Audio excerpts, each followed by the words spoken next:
There's a version of you that exists without effort, the way water finds the lowest point.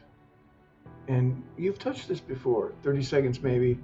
Um, you may not remember it, but imagine doing the things that you care about: work, art, conversation, without a single thought about how you're doing them.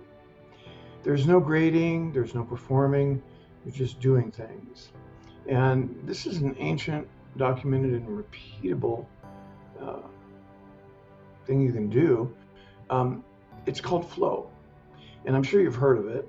It's where the time disappears, the task absorbs you. You match your challenge to the skill, you cut the distractions, and you'll get there. But that's not enough. Flow, when you tell it that way, still has a self inside of it, and it's demanding attention, craves praise. There's something older underneath it. The Taoists call it Wu Wei, effortless achievement. The Zen called it Mu Xin, no self at all. And so here's what's actually been running your life. Your ego isn't your enemy. Most people spend their lives mistaking that ego for all that there is, but it's not necessary. It constantly needs to tell a story about itself, and it grades your conversations as you have them, and it rehearses your sentences before you say them. It can't let anything simply happen. It has to stand over the happening and have an opinion. The Taoists called it the small self, the part that grasps, grips, insists on its own importance. Zen calls it the thing that must fall away before anything real moves through you.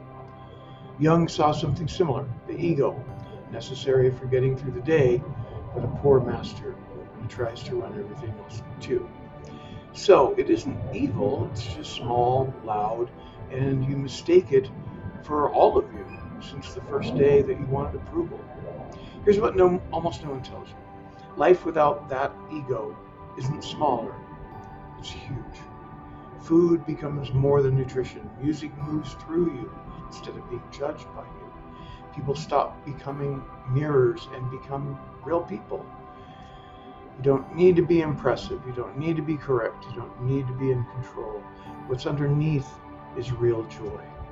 And it's more than the ego ever produced on its best day. So what keeps the ego on the job? One thing, wanting a result. The moment you care about how something turns out, part of your attention leaves the task and stands in an imagined future checking the score. That split is the ego's entire function. You can't think your way out. Trying harder is the ego in a new uniform, calling itself discipline. The only way out is to give your attention somewhere it cannot divide. So here's the exercise. The simplest entry point that I know of is you take a candle flame or a polished spoon, any small point of light, and you hold it slightly above eye level so you're looking up just a little without tilting your head back. Just look up a bit. Find it with your eyes. Let everything else stop. You're not studying the flame.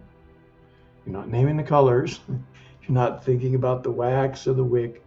Just one point.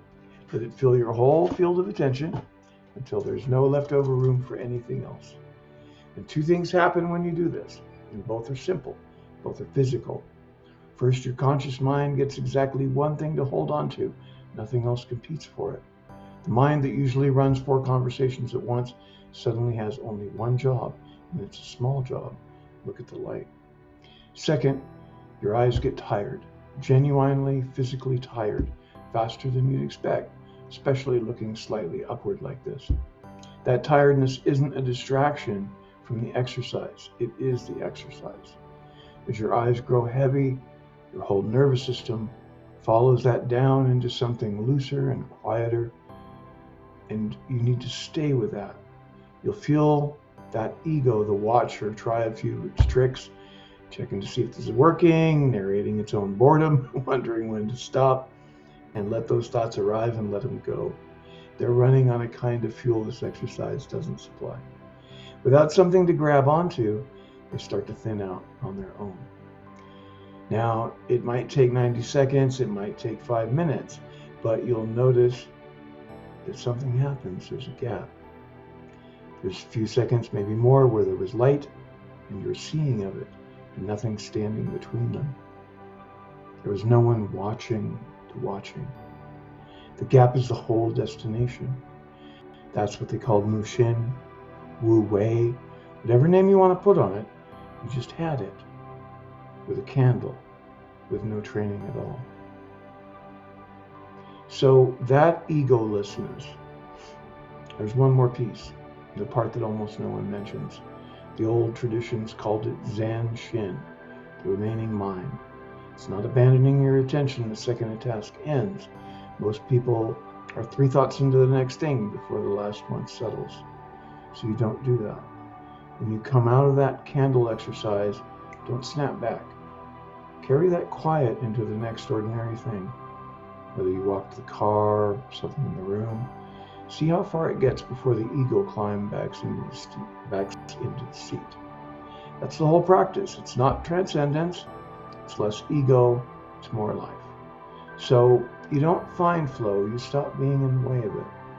The ego took years to build. It won't leave for good after one candle exercise. But you felt it go quiet even once, and once is enough to know you can do without it. You can live without it more than you think. So the door is open, and that's the way forward.